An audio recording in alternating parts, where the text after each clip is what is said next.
What's up, family? Meldon here, Sky Miles LLC. Check this out. We got a one-stop shop for all of your real estate needs.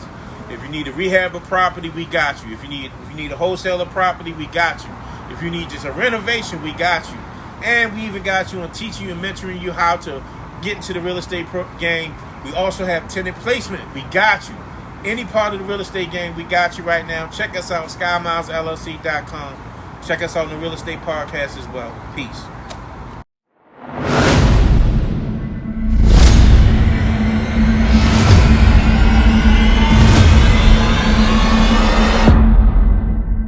Hey, what's up, family? Welcome to the Real Estate Podcast. Another episode. We're coming to you on Hand Radio.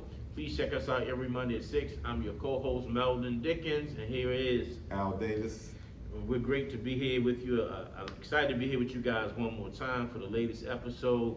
Please check us out on Hand Radio every Monday at 6 p.m.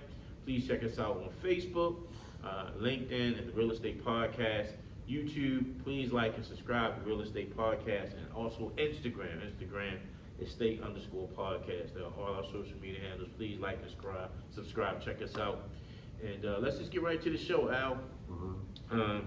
How you doing, man? I'm good, man. You doing good, brother? Yeah, I can't complain about it. Kind of fresh in the suit. Oh, thanks, right? man. Looking good, man. Everybody Business good. is good. Business is good, right? Yeah, can't ask for much better. Yeah, man. So we're excited this year. We got a lot of good stuff going on for you guys out there. We got some stuff going on with development. Of course, you know we got about 9 projects we're working on right now, and we still got the mentorship program. So please check us out, Sky Miles LLC, if you're interested in the mentorship program, learning about the real estate game, learning how to wholesale, learning how to flip houses, rehab. We give you all the tools of the trade, and we'll walk you through that process if you're interested. So Al, let's get to it, man. I know we're doing some good work right now. We got about 9 properties, and we're working with Coppin Heights with their West North Avenue revitalization project. We got about 3 of those houses we're working on now. So man, just tell us a little bit about kind of what's going on with the construction and how you think that's going, man. I think it's going very well. I think we're working on about 9 properties. We're focusing on three that we want to get done in the next 3 to 4 weeks. So we're focusing on those. We got the development in Park Heights going on. Yeah. So we're starting to learn that process and build relationships with the city, with the state, and the people that we need to build relationship with to get funding. So that's going pretty well. I'm real happy how that's going. Yeah. So we just striving and continue to keep pushing forward. Yeah. One of the things that's interesting about this development piece, man, is that if you don't have your own private money, you need to try to figure out how to partnership with the state or somebody to add to your capital stack to make a lot of these rehabs and these projects affordable, man. What's happening right now, a lot of areas in Baltimore, although some of them are coming up, they're still not quite there. So once you put all of that money into them for rehab, sometimes it's hard to get the return out. And so, I think, what I don't know about you, man, but like now when the market's changed, what do you think about me doing flips versus me maybe doing like a buy and hold? I would I always focused in the past, I focused on buy and hold to get the rental income, because what my banker once said, Joe with BB&T, as long as you have income and assets, right? Yeah. You're not as risky of a loan to the bank. So when he told me that back in 2003, I just started building up my assets and building up my income, which is making the properties a rental property. Right. But now that I got to a certain point, I'm looking at, I might need lump sums of money. So now I'm pretty much focused on buying it, fixing it up, and flipping it, and get the lump sum, and take that lump sum and put it in another vehicle. Yeah. This, so when everybody talking about the interest rates, but the interesting thing that they were saying that when they were low, that was really the exception, not the rule. Like now that the interest rates are kind of more regular than what they were. We just kind of got spoiled over the last 4 or 5 years. Yeah. And so I know that's killing a lot of people, but how do you see that, man, with what we doing? Because I know a lot of the price points we are when we're buying, like, row houses in the city, like a 3-bedroom, maybe 3 bedroom, maybe 2 to 3 bathroom house. Goes around that 2 to 220 area, maybe 175 to 225. I think that's pricing a lot of people out. So what are you seeing in like what you've been working with in Well, like wholesaling and the whole 9 yards? Right. Well, I thought that also. I like the market not because, you know, with the interest rate doubling, say if your interest rate was 4, now it's 8, so your payments would have been 1,000 at 4%. Now it's 8, so now it's 2,000. So that's Right. going to price a lot of people out of the market. Right. But I ran some comps the other day and it was contrary because I'm still seeing properties that were on the blocks like Moreland. Mm-hmm. Before the rates went up, they were selling for like 180 to 200.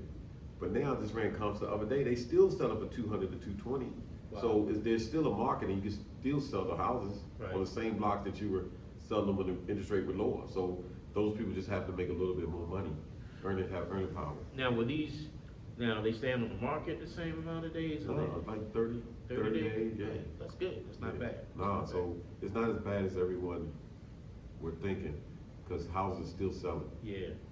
Yeah. So let's talk a little bit about the projects, man. Like the 9 you're working on. Any ones that's sticking out for you that's got something that you want to talk about? I want to talk about what I've learned doing this development. As everybody might not know, we got 2 city blocks from the city of Baltimore, so we have to develop it. So some of the things I've learned is that, well, we're gonna put 23 townhomes from the ground up on the lot.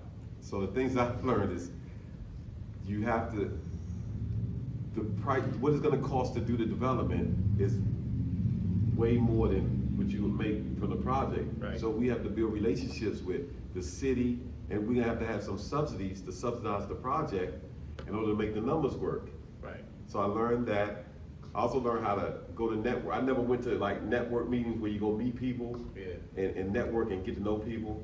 So I went to one of those events the other day, because you always telling me you need to go to this, you need to go talk to these people, meet these people, but I never done it because I never had to do it in 20 years. Right.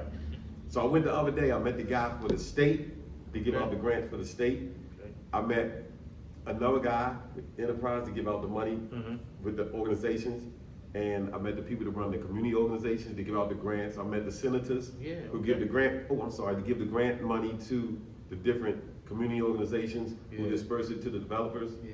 So I met all of them, explained to them what I'm doing. We went on a bus tour and they pointed out my lots, and the different investors that was on the bus that wanted to get involved would talk to me when we landed. So I learned how to build relationships with the city and state agencies to give out the grant money.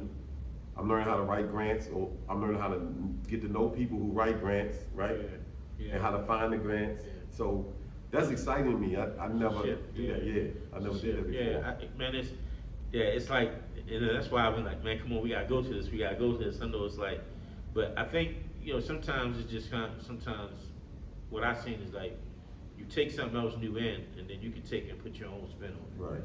And the grant process, because when you have your capital stacked and you're trying to do a project, most people need that subsidy. Even Right. some of these big developers, even all that big stuff they building like downtown and all that, they get subsidy, man, from the Right. city. Either they getting a tax break, at the city level they got payment in lieu of taxes, or they got tips, tax increment finance, and they do it, with the big hotels, Yeah. because it makes it affordable. Because sometimes I can't come in here and just drop $100 million and put a Right. hotel here.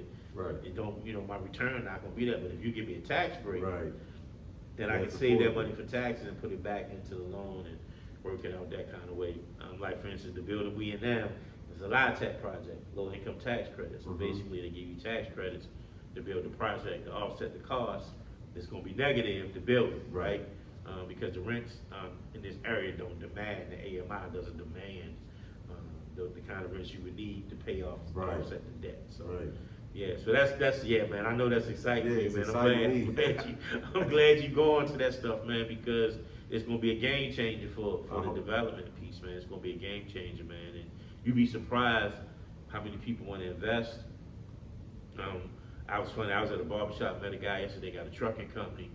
He does some other stuff, and he sells cars now, right? Mhm. He sells cars, and but he's like, man, I work all the time.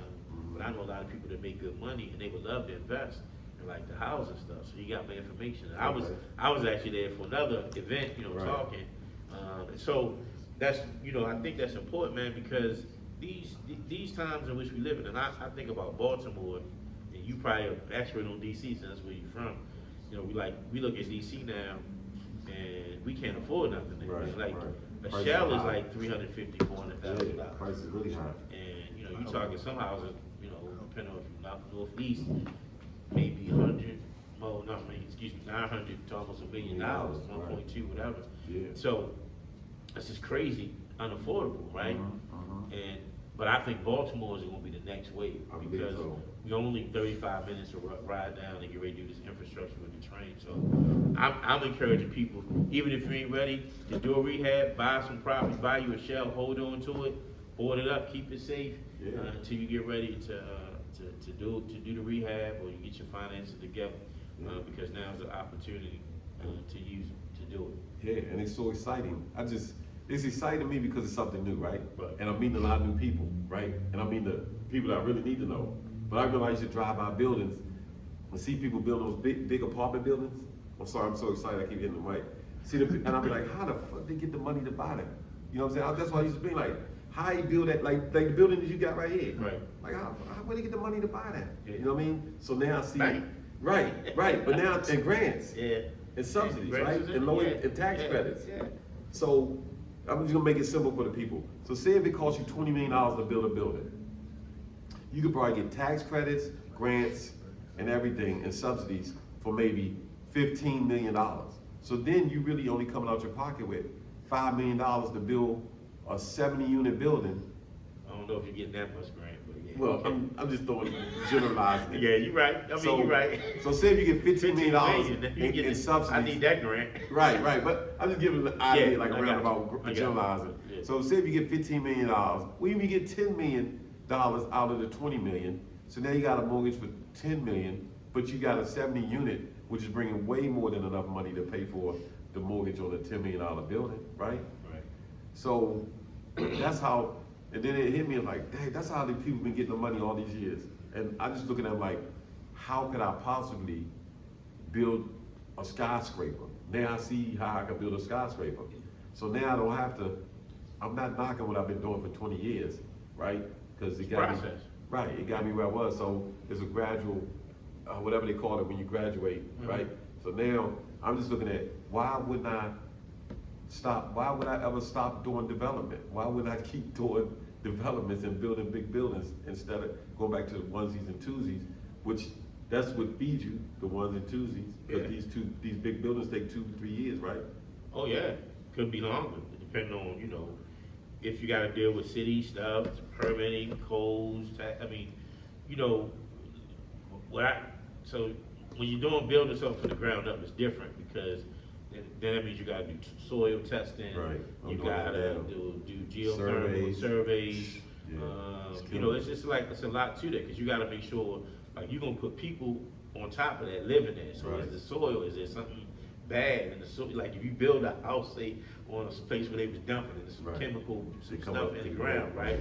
You know, that could make some people sick, and then it's like, so you gotta do that. I mean, but there are regulations, that you gotta do to get a project, what they call shovel ready, right? Right. Oh yeah, that's what they told me. So you gotta get it to the point where it's shovel ready.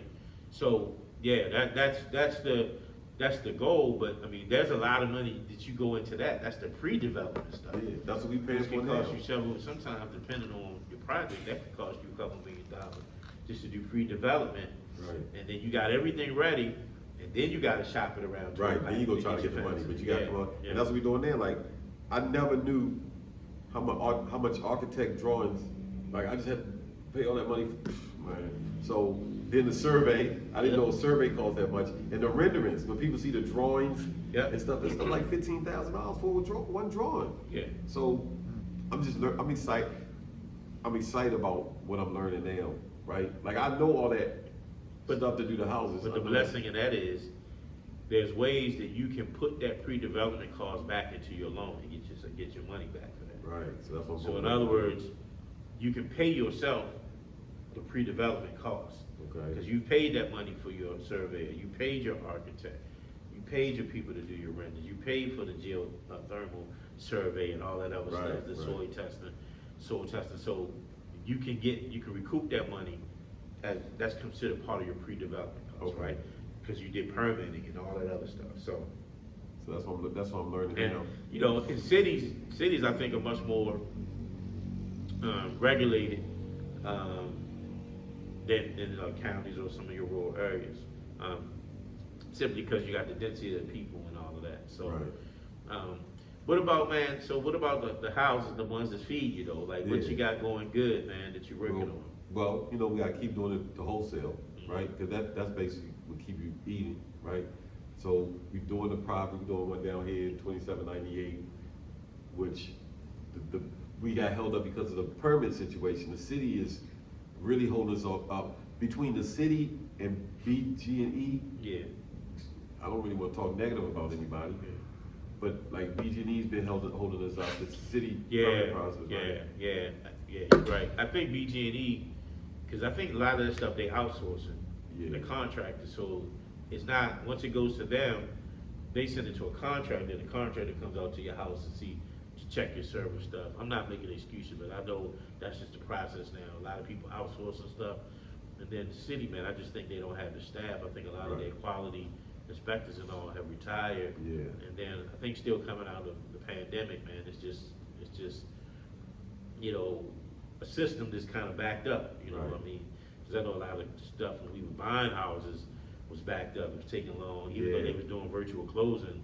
And It was taking time for the leads and the deeds, yeah. the lien search So and the the lien deeds department backed up, to yeah. actually, you know, get send the deeds out, so. But Ms. Yeah. Alice is doing I think she's doing an excellent job trying to get everything in And order. Commissioner Kennedy, Commissioner Kennedy, I yeah. think she's doing an excellent job.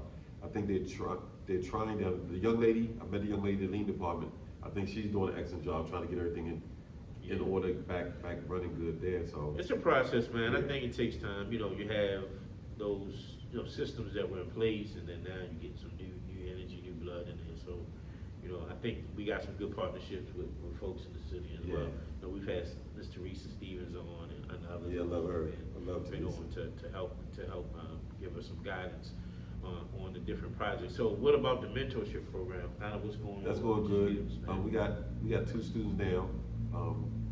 Actually, both of them are putting their houses on the market probably next week, right? Wow, okay. 15, 15, 17, 16, they should go on the market next week. So both of these students, yeah, congrats, man. Congrats to them, man. Do your guide. So are both of these students are selling these houses, or Yeah, they doing- selling or it. keep We them? suggested they sell it, flip it, make, I think they might be in, don't quote me, I think they're gonna be in them for like 140, 150. I think they're gonna put them on the market, both of them around 215 to 220. So they should make a couple of dollars on that. Yeah. Take that money, do whatever they want with it, you know. Yeah. What would you recommend them do with the money?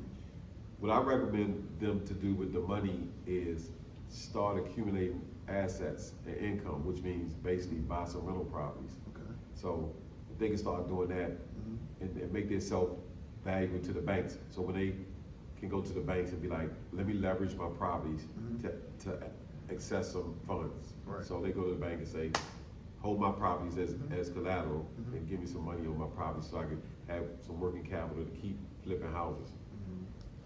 Yeah. So Yeah. with the students now, once they come through one time, they done, or do they come back? No, How they- does that work? Well, I haven't come up with the answer to that because now all my students call me whenever they want, right? Like, it's like, I guess they with me for life now, right? So I would probably start having like a dedicated line just for my students, or maybe once a week, just have a video conference call so they can answer all their questions. Because now all of them are rolling. All of them are buying properties, going to get loans, fixing up properties, so they always have questions for me. Right, Or they want to use or they might want to use some of my people. right. So they always calling me. Can you talk about your one of your student success stories? Like the one you talked about, I remember distinctively was with the shopping centers. My man Nemo, yeah. Talk about I was that. supposed to go to the fight with him a couple of weeks ago, to the Devontae type. Talk So- about how you started and where you came from. Right. He was a student at Morgan University, Mhm. right? So he came, to my mentor class. So when he graduated, I remember specifically, I seen him on the street. I sold him 3 properties, Okay. right? Wholesaled him 3 properties, whatever. I sold him 3 properties. Mhm. And then I seen him standing at one of the properties one day up on Fulton Avenue. I'm like, what you doing, man? Mhm. Like, no, I'm just gonna sell all my properties, man. I'm gonna move to Philly. So like, man, when you gonna sell your properties, man? You crazy? So he sold all his properties he made, and then he went to Philly, and then the market dropped out. Mm. So that's when I lost all my money. So I should have, when he was selling his properties, I should have been selling my properties. So he was smart. He was smart, or intuition, or whatever you Right, want to call it, right, right? right. But he got rid of all this stuff. Okay. So, and then I took a big hit. Like I took Right. like a big, like a really big hit, Right. right? So then he took his money that he made, and then he had called me one day and was like, "You posted a house. I want to try to get it, right?" Mhm. And I was like, "Well, the house expensive. Right. It's like over $1 million, right?" Right. So I'm like, "You gotta send me proof of funds," because I always ask for proof of funds, and that's something for wholesalers. If you wholesaling, you need to always remember, time is probably, I know it's probably my most valuable asset. Mhm. So I don't wanna waste time. So whenever somebody calls me and they wanna buy a property that I have for sale, I want to always make sure that they have the money. Mhm. I wanna make sure that they always have the money to actually acquire the property. Because Right. the worst thing I could do is meet you, show you one of my properties, Mhm. right? Mhm. That's an hour of my day. Right. You come to find out, you put under contract, it's time to go to closing, you don't have the money to buy the property. Mhm. So and then it's gonna fall back on me because I have to buy the property to keep my name good And it's not with the personal. seller. It's not personal. It's not personal, it's It's business. business, yeah. So when he sent me his proof of funds, I'm like, you know what I'm saying, it was a lot of money. Like 8, 9 figures, eight Right. figures, you know what I'm saying? So, So he had it. yeah, so then he started buying shopping centers. Before you go there, were you surprised that he had that much money? Yeah. Yeah. So I'm like, actually, then he wanted to buy a shopping center. So he'd get a agent around the country that works around the country that's Right. national. Mhm. Buy a shopping center in Ohio, buy a shopping center in Detroit, Mhm. And then he started putting dollar stores in the shopping centers, right? Then he bought a shoe store. Mm. You know what I'm saying? So I'm real proud of him. I'm like, man, you doing your thing, man. So now I'm looking up to him, like, well, I don't have no shopping centers. So, you know what I'm saying? Then he just started expanding, you know. Then he sold all the shopping centers, sold the shoe stores and all that. So then he took off, So he did good. So those type of stories I'm proud of. He actually came to speak to one of my investor meetings. I'm gonna see if I can find the tape or whatever, or the photographs. I seen it up there in my phone, but yeah, I like to get him to come on here and talk, but he lives in DC, so I'm trying to get him up here to talk on the podcast. Wow. Yeah, but it's a lot of success stories. I'm proud of all my clients, my mentors, or mentees, what do you call them? Mentees. Right, my mentees, all of them are good guys, and all of them are prospering, so I'm really happy to see what they're doing. I'm hoping they could surpass me, right? And just do a lot better than what I did, because it took me this long to get here. I want them to get here in 5 years or less. Right. So when like the mentor program, cause like yours is more like hands-on, right?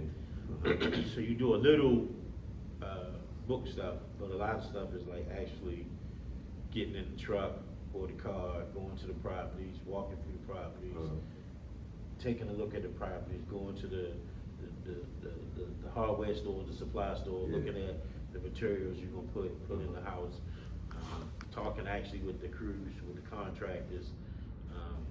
So in terms of like, everybody might not have that skill, like, what is the one or two things you would say that everybody needs to have? Is it, would you say, attention to detail? Would you say, discipline? Like for me to, maybe let's say I'm more laid back than somebody else.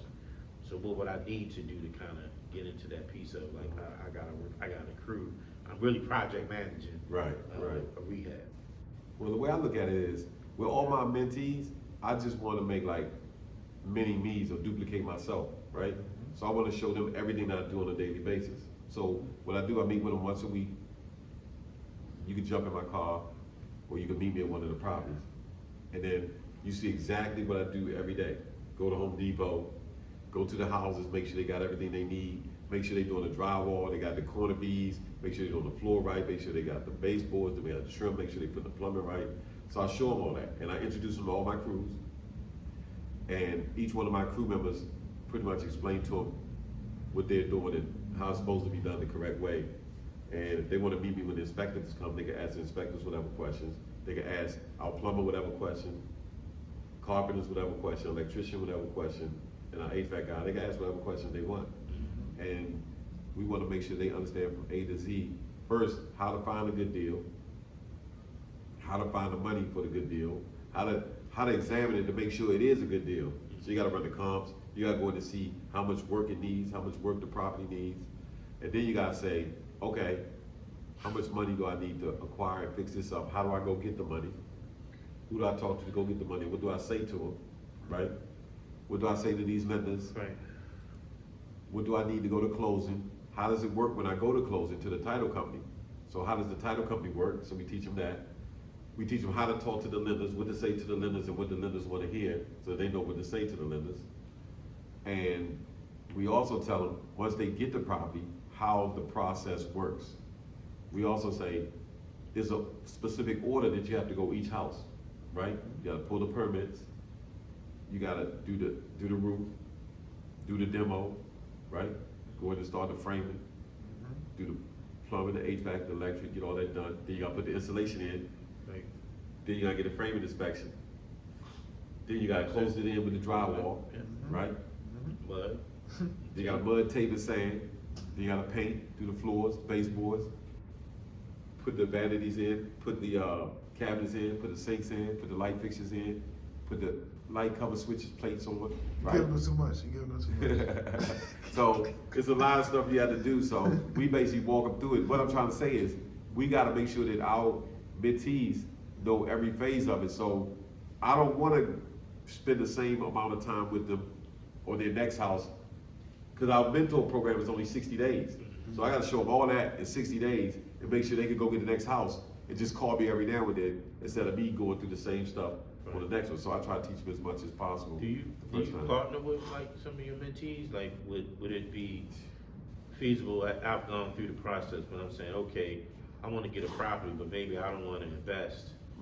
You know, I only want to invest $25K, and I might need to. They don't want to do any work.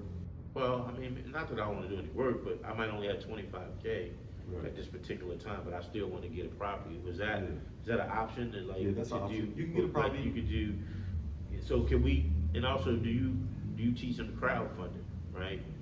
Like no, you don't teach that. I don't even know about that. I heard about it, but I don't really know. It's basically just us putting our money up. Okay. I mean, that's what they call it. So a lot of people putting multiple amounts of money up to get one. They might be one house. They got some Yale Street. They got some bigger markets, some companies that's I doing heard it. about it, yeah. Where people can just put. You might can take like $5K, send it, and then you might have 15 people on this one property, and then that's how they financing the job, and then they give everybody a return. It's almost like stock market type Yeah, thing. that's a lot of ways to split. Yeah. Well, money. but I mean, if I'm only putting 5K up. Right, and you like, what you want back? When Yeah, people want to do that, I tell you, Mel, I tell you what, when people want to do that, I've done it before, like, just to help people, because I hate even saying this, but, like, I know how to find my own properties, right? I got my own money to buy the properties. I got my own crews to rehab the properties. So you don't need the property. Right, I really don't need a property, but like, somebody may come to me and be like, I got 30 G's. I just say, how much you want back, right? So they tell me how much they want back. If I could do it, I'd be like, all right, give me the 30, give me 6 months, I'll give you 35 back or whatever. So I've done that plenty of times just to help people, Right. you know what I mean? So yeah, I've done that. I don't know if that's crowdfunding or not, but. Yeah. But I guess I was asking in terms of, because like, some people might want to come through the class, but then they might not have time themselves. Right. Like, I think that's what a lot of people busy. Like I was saying with the gentleman I met in the barbershop, and I said, look, man, I got a mentorship program. He's like, man, I don't have time. Right. So he was thinking about, I could see where he was going. Yeah. Him and his guys that sell cars. So, you know, guys that sell cars work all day. They work like Right. 9 to 9, right? They work long hours, right? So they're in the dealership. So they might get two days off a week. So they probably have no time Right. to project manage a rehab, right? And so, but we got an apparatus because we got to do houses. So it's like, Right. hey, okay, you got. And we already got the system. Yeah, maybe you got 5 people and y'all want to put 10,000 or 40,000 up. You know, Yeah. everybody put 10,000 up, and then we say, okay, Yeah. we That- go do that. So That might be a win-win. Like, Yeah. I'd be willing to speak with people about that. Like, say if somebody's got extra 20, 40,000 and they just want a return on their money, and they can wait 6 months to 8 months, then yeah, I mean, yeah, by all means, we get the lawyer to draw the paperwork up and just give them returns. Yeah, that's simple. If you can put people like that together with us, because we already had the circle. Right. Or we just throwing money in there and it's spitting out money at the end. Right. Like we probably finished a property a month. Right. Yeah. So now I remember when you talked about you started, man, you had like one hard money lender, now you got multiple lenders that you can go to, you can send people here. Some people are more skilled at this, some people specialize in this. Right. So, and I know you've always taught me, don't use your money, use the Try not lender's to. money, use Right. the bank's money if you Yeah. can. Because if you fail, you lose all your investments. So if I saved $100,000, or let's say my mom left me some money or something like that, or I got a big case, and then I take my whole 100,000 and put it into the house and I lose it, my 100,000 is gone. Yes. But if I just use a lender's money, maybe I put 20 of my money in. Right. But like thinking about that, like 'cause you said you didn't know how to, so talk a little bit about that, man, like how you started using hard money, and then like to where you grow to now, you know, like having multiple options, like you Right. can go to different people for whatever reason, and like somebody might not do the deal, but then somebody else will do the deal. Right. Different lenders here for different lenders do different things. We can use different lenders for different things.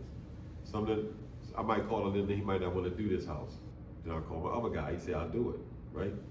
So, but I remember when I first started, I didn't even know what hard money lending was. Right. And I met Dr. Frost at one of the investment meetings. I went to one of the investment meetings because I had some wholesale properties and I was pitching them at the investment meeting. And they just introduced them. And they was like, I was like, what do he do? And they was like, he just loaned money to buy, he give you the money to buy the houses. So I'm like, so I had to spend my own money.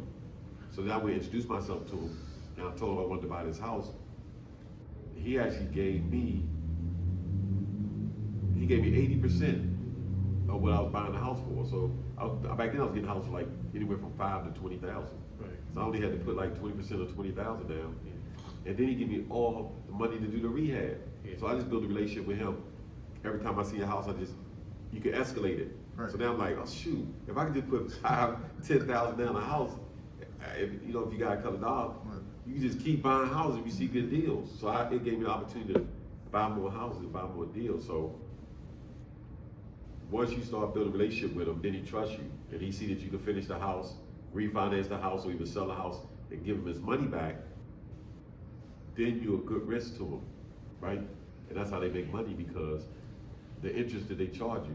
Because if you borrow $100,000 and you keep the money for 6 months, you still give them $100 back. But all those payments that you pay them for 6 months is how they make their profit. Right. Plus the points they charge up front.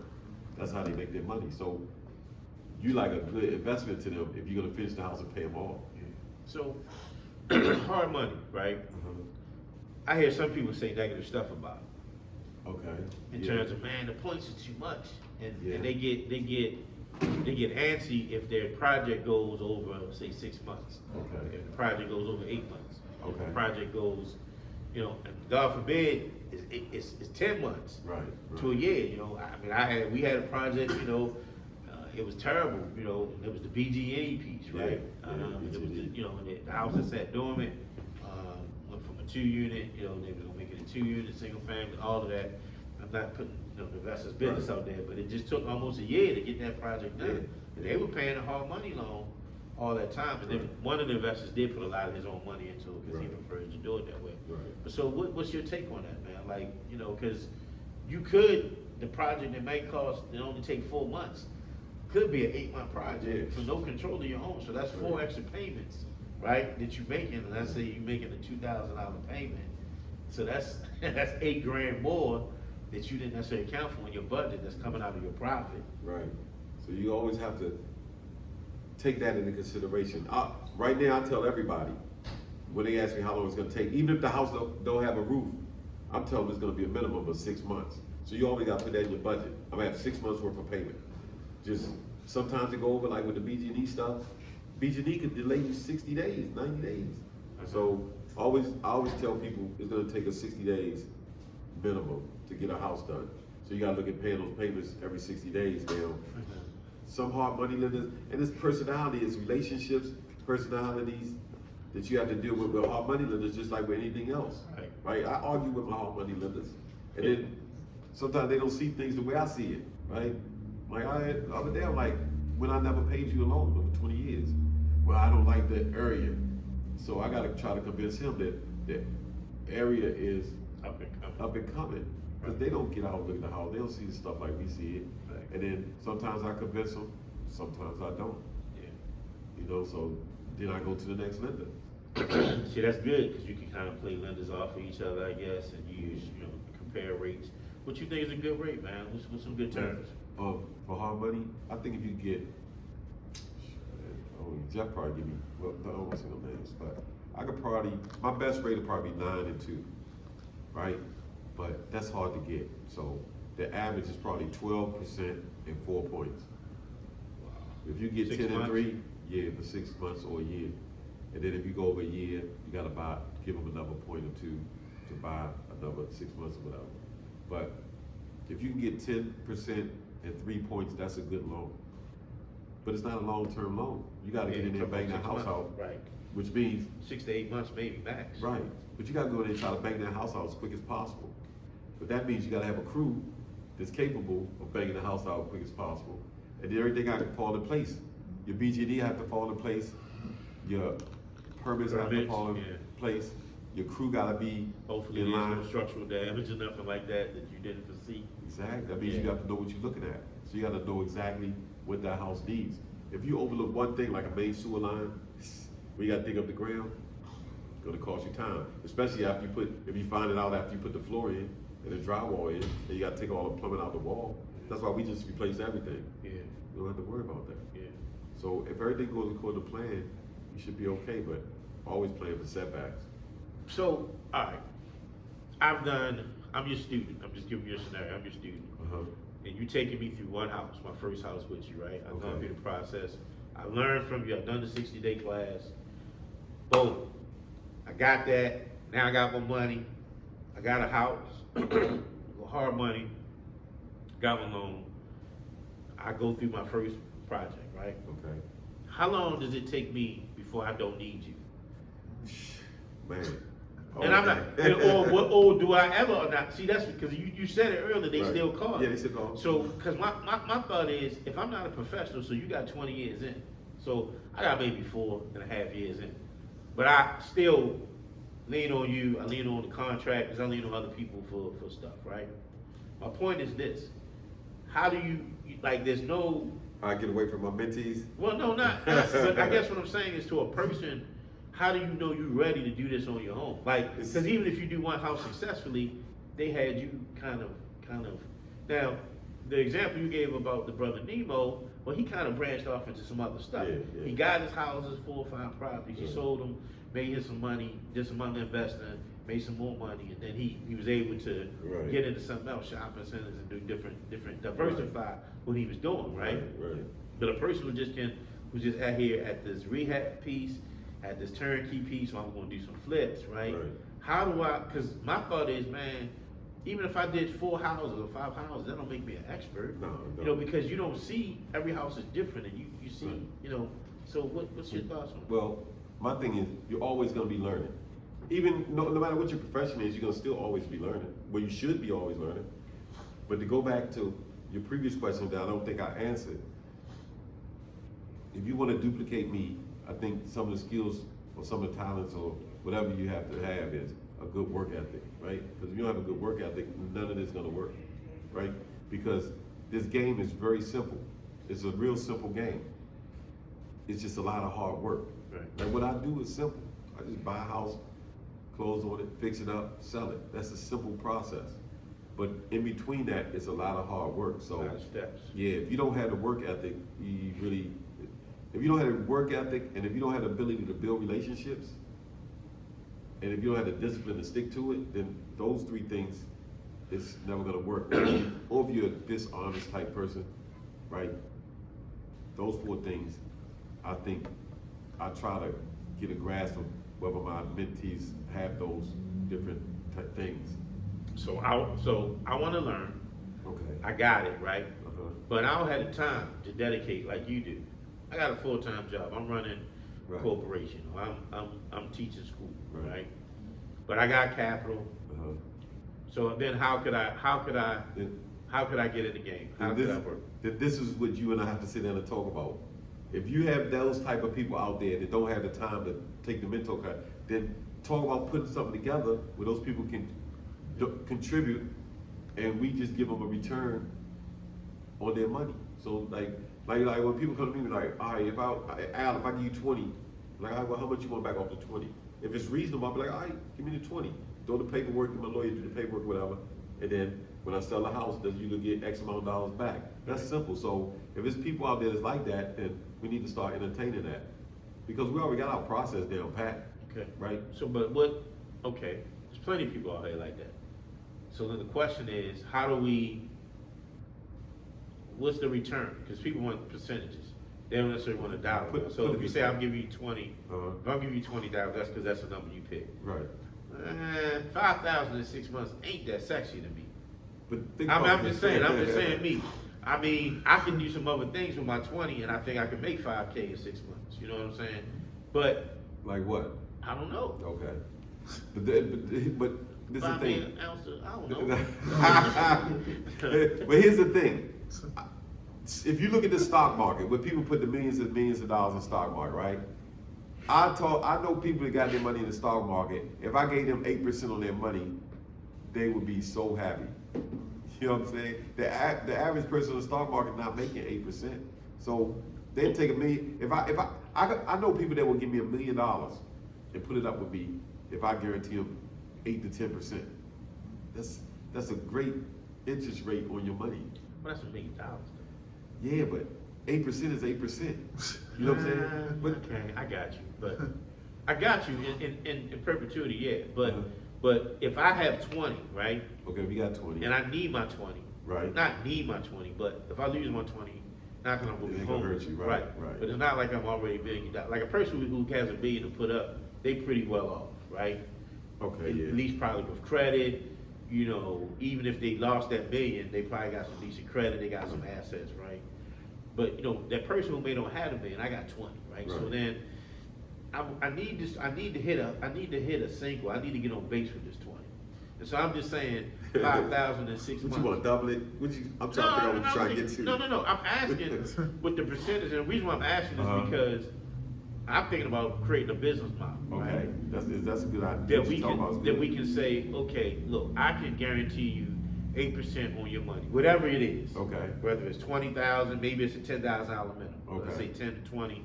I'm talking 8% in 8 months. Okay. Or a year. Maybe we make them wait a year Okay. because even though the project may only take you 6 to 8 months, you want to make sure you got all your money in and all that. Okay. So, but then, what's my proof? What's my track record? So, no disrespect to you. Right. I don't know you, right? Right. Or the people don't know us. They don't know Right. Scott Myers. Right. They don't know Real Estate Podcast. Right, right. But they know Coca-Cola. They know Nike. They know to buy stock in Disney, right? They know cryptocurrency, right? So, like, how do we put the performer together to say, okay, I can guarantee you 8%, 9% on your money, which, and people like, oh yeah, that piques people's interest, but then how do we show them? Well, this is what I've showed in the past. When people come to me with that type of proposal and I want to deal with them, I get a decent feeling about them. I just show them, I keep all my HUD ones. I was like, here goes the HUD one when I purchased the property. Here goes the photo what it look, and I keep all my photos. You know I take pictures every day. Right. So I keep the photos of all the properties before, during, and after, and videos. I keep my HUD ones for when I buy it. So I was like, look, I bought this for $50,000. Here's what we did to the house. We put it up with 50 in it. And here's the HUD one when we sold it. We sold it for $180,000. And this is what we made on that deal. And you see, we bought it in February. We sold it in July, and we made $70,000. And here's another one. So I can show all my HUD ones, all the work that we did, all the money we made on each deal. So they'll get a good sense of how we do our things. That making sense? Yeah. You understand that too, Rick? Yeah. So we just gotta put that on You a agree? spreadsheet. Put that on a spreadsheet. Yeah. We gonna create a deck for that. Yeah, Because I think, to me, when you were telling me how some of the guys who got started in hard money, they just went around to people they knew that had money. That's got how- it was all of them lending them money, and then they had a lump sum of money to lend out. It's the same concept to me, right? Yeah. If you get 10 people to put up $10,000, we got $100K. So then we can leverage that to get a whole bunch of houses, or, you know, I don't say a whole bunch of houses, but Yeah. get several pieces of property, and then we can go back out, and then Yeah, we 50 minutes. you can take care of those people, so, yeah. Yeah, because that's how my man started. And when he told me the story, he did $25 million in business after COVID, right? But he started just giving IOUs out. I'm gonna give you 8% on your money, raised up $500,000, lend that out, paid 8%, lend it out at 12 to 15%, right? Paid them their dividends or whatever, and it just grew. He had to know somebody who's gonna give them money. Right, yeah. But it grew from 500,000 to 25 million. So imagine loaning $25 million out a year, right? At 12%, paying out 8%. So you're making 4% on 25 million a year. That's a good business model. Yeah, great business model. Yeah. And See, when I he told me get- that, I was like, you just gave out IOUs at 8% for 1 year, and you built it from that to that. So that's just getting to know people. And asking people had questions. he had to know people that had the money. too, Right. He had no people who had the money, but And was willing to invest. that's a good model. So you could actually, it was actually a successful model. So that's something you might want to consider as well. Yeah, okay. All right, so we had a good show, man. Yeah, it's exciting. This has been a All the good stuff show, I'm man. learning. Yeah, man, so listen, please check us out. Real Estate Podcast on Ham Radio every Monday at 6 p.m. Also, my brothers, please check us out on all of the social media platforms, LinkedIn, Facebook. We're also on Instagram at estate_podcast. It's the Real Estate Podcast on the other two. And then please like and subscribe to Real Estate Podcast on YouTube. And Don't forget about Sky Miles, SKYYMYLES, LLC.com. Go to Sky Miles and you can learn all about us if you want to read up on us. you can see properties we're working on. You can also learn about the mentor program. We love to get partnered with you. Shout out to Richard Good, the Ham Richard. Radio family. Supermaster Tech Big Greg Rich. over here taking care of us. Greg in the house. And we'll see you guys the next time on the Real Estate Podcast. Subscribe and like, please. Thank y'all. Peace and blessings.